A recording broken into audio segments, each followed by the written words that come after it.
السلام علیکم جی، میں امید کرتا ہوں آپ سب خیریت سے ہوں گے۔ تو آج کی ویڈیو بیسیکلی ہے گوگل ایڈسن اپروو کروانے کے لیے ہمیں کتنے کانٹینٹ ریکوائر ہوتے ہیں اور کانٹینٹ کی لینتھ کتنی ہونی چاہیے۔ تو سب سے پہلے ہم اپنی ویب سائٹ کو ری ڈیزائن کر لیتے ہیں اور پیجز وغیرہ کے کانٹینٹ کمپلیٹ کرتے ہیں۔ دین اس کے بعد ہم پوسٹ وغیرہ یعنی کہ کانٹینٹ وغیرہ اپنی ویب سائٹ پہ ڈالتے ہیں اپنی ریلیونٹ نیڈ سے ریلیٹڈ۔ تو میکسیمم کانٹینٹ ہونے چاہیے 35 سے 40 کانٹینٹ جب آپ پبلش کر لیں گے اپنی ویب سائٹ پہ، then you can apply for Google AdSense. اور جو کانٹینٹ کی لینتھ ہونی چاہیے پر کانٹینٹ کے، وہ 500 سے 1000 ورڈز کے درمیان ہونی چاہیے، مطلب 500 سے 1000 ورڈز کا کانٹینٹ آپ نے اپلوڈ کرنا ہے۔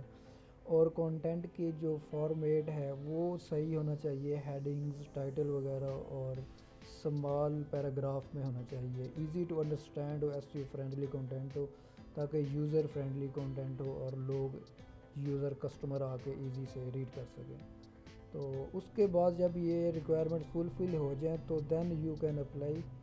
تو انشاءاللہ آپ کو 2 ویکس کے اندر آپ کو ایڈسن کا اپروول مل جائے گا اگر آپ 35 سے 40 کانٹینٹ اپلوڈ کرتے ہیں اور پیجز وغیرہ آپ نے کمپلیٹ کیے ہوتے ہیں، اور پیجز میں کانٹینٹ بھی آپ نے 500 سے 1000 ورڈز کے درمیان ایڈ کیے ہوتے ہیں۔ ٹھیک ہے، آپ نے پیجز لازمی طور پر بنانے ہوتے ہیں، 4 پیجز تو موسٹ امپورٹنٹ ہیں: blog, contents, privacy page, terms and condition اور اباؤٹ اس۔ یہ 4-5 پیجز آپ نے لازمی کریٹ کرنے ہیں، دین اپلائی کرنا ہے۔